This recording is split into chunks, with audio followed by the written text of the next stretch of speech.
नमस्कार। टीलम की अगली श्रृंखला में एक हमने गणित का एक टीलम बनाया है, इसको मैजिक बोर्ड नाम दिया है। इसमें हमने 1 से लेकर के 100 तक की संख्याएं लिखी हैं, अंक लिखे हुए हैं।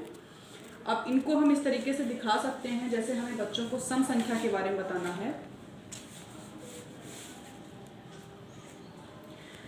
तो इस तरीके से 1 से 100 के बीच में कितनी सम संख्याएं कौन कौन सी होती हैं वो दिखाया जा सकता है।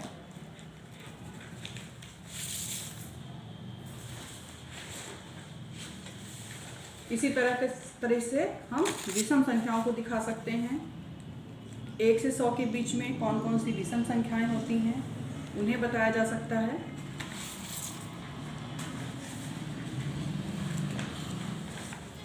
अभाज्य संख्याओं को भी इस तरीके से दिखा सकते हैं,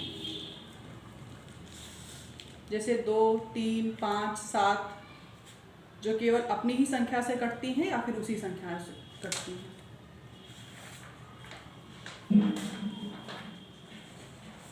इसमें हम आरोही और अवरोही क्रम को भी पढ़ा सकते हैं। जैसे बढ़ते हुए क्रम में आरोही क्रम हो गया, इसी को घटते हुए क्रम में दिखाते हैं तो अवरोही क्रम हो गया।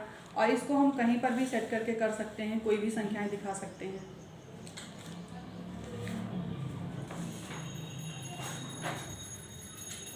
इसके बाद बिफोर और आफ्टर भी दिखाया जा सकता है, यानी कि पूर्ववर्ती और अनुवर्ती संख्या। जैसे हमने 55 लिया तो 55 की पूर्ववर्ती संख्या हो गई 54 और इसकी अनुवर्ती संख्या हो गई 56। कहीं पर भी इसको रख लें, जैसे 34 है, 34 का 33 और अनुवर्ती संख्या 35।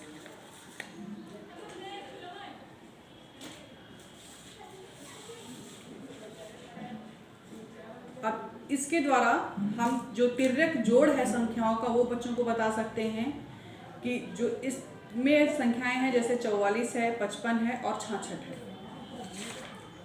इनको अगर हम करते हैं, जोड़ते हैं 44, 55 और 66, इनको जोड़ने पे 6, 4, 10, 5, 15, 15, 1, 16, 165 आया। अब अगर हम इस तिरछे में इसको जोड़ते हैं तो 46, 55 और 64, ये भी 165 आता है।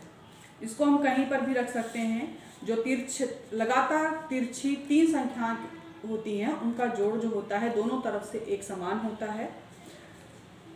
तो इस तरीके से गणितीय कुछ टूल्स थे जिनको मैंने बनाया है और उसे दिखाने का प्रयास किया है। अगर आपको अच्छा लगे तो थैंक यू।